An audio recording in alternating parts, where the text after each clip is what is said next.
What did you bring? I brought what I said I was gonna bring. Alright, give me the name. Waterboard.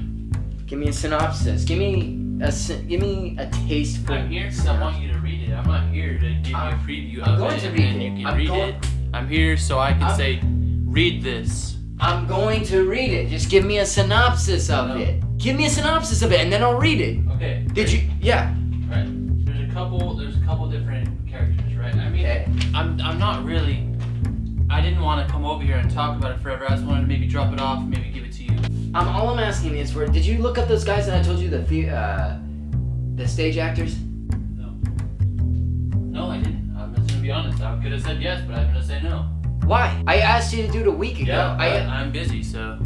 Doing what? This is what we do. I know, this is what I've been doing. I'm not looking up things. I'm doing what I'm supposed to be doing. This is working. These guys are the ones who know the theater, okay? They know the theater. They're the professionals. Why didn't you look them up? I asked you to look them up a week ago to help you with your writing. I'll look them up.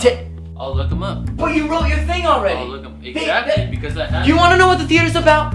The theater's about people like you who are always wanting things and trying to get things and failing to get them and then suffering. Failing to get them. Yes. Failing to get yes, them. and that's Wow. just the actors. Wow. But it's also true about the characters that they play. I disagree. Okay, well look, in a tragedy, we identify with the people who are suffering, although a good deal of the pleasure that we get is because we're happy that they're not us. In a comedy, on the other hand, we stand back and snarl and cough. And this mixture of snarling and coughing we call laughter and tell ourselves it's a good thing, but it's not a good thing because suffering is not a good thing. It's never a good thing. Dostoevsky was an idiot, and laughter isn't a good thing either because laughter is cruel, and cruelty is not a good thing. Because ultimately, it's just boring. But that's just like everything else though, okay? In the end, it's all fertility. Complete folly and fertility. You know, if you want to write, fine. Then I will write. It doesn't make a bit of a difference, one way or the other, to me or anybody else on this earth. Nobody cares about anybody else's writing. Nobody can stop you from writing if you really can't help yourself. But if you imagine that it's gonna make you happy, you're a fool. And if you think it's gonna make anybody else happy, you're insane. Let me see it. I'll start with page 1, okay? It's Jason sits center in an abandoned voyage. You didn't even read it. It's gotta capture me. It's gotta hook me in the beginning. You gotta give it a chance to get. Look, okay. You gotta give it a chance to What get kind of jackass is made happy by Shakespeare? This is the point I'm making. What kind of jackass is made happy by Shakespeare? Nobody. People dressing up in other people's clothing and then pretending not to recognize each other? Really? Give me a freaking break. How stupid can these people be? You know, if anybody ever put on a pair of spectacles, half those plays would be over in the first act. I don't know what to say to you, bro. I don't know what to say to you, man. Really, people strangling each other and then cutting off their hands? Come on. The theater is like a charnel house. It may seduce a person into caring about it for a while, but in the end, it's all shit. In the end, it's shit. It's just like everything else. All writing is shit. Even life and joy and hope isn't really life and joy and hope. It's really death, suffering, and despair, as seen by an idiot. Right there, I just come dangerously close to quoting Shakespeare.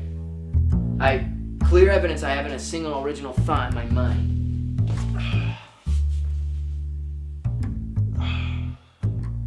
I'm usually more clever than this. I just haven't slept in weeks, you know. And when I do finally nod off for a moment, I have these horrendous nightmares about I'm eating soup that's made of ox eyes. And the soup is looking back at me and yeah. It's a perfect image of Russian art though. Ox eyes bobbing in soup.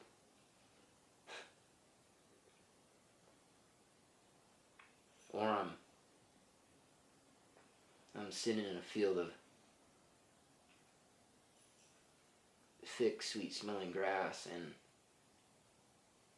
and I come across a skeleton of a horse bleached white and I can see windmills turning in the distance and it's hot and I'm parched and suddenly I know that God is coming to kill me.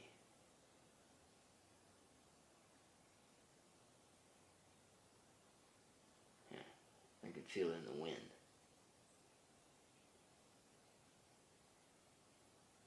That's what a writer's life is like. Eating soup that looks back at you and waiting in some field for God to come and kill you.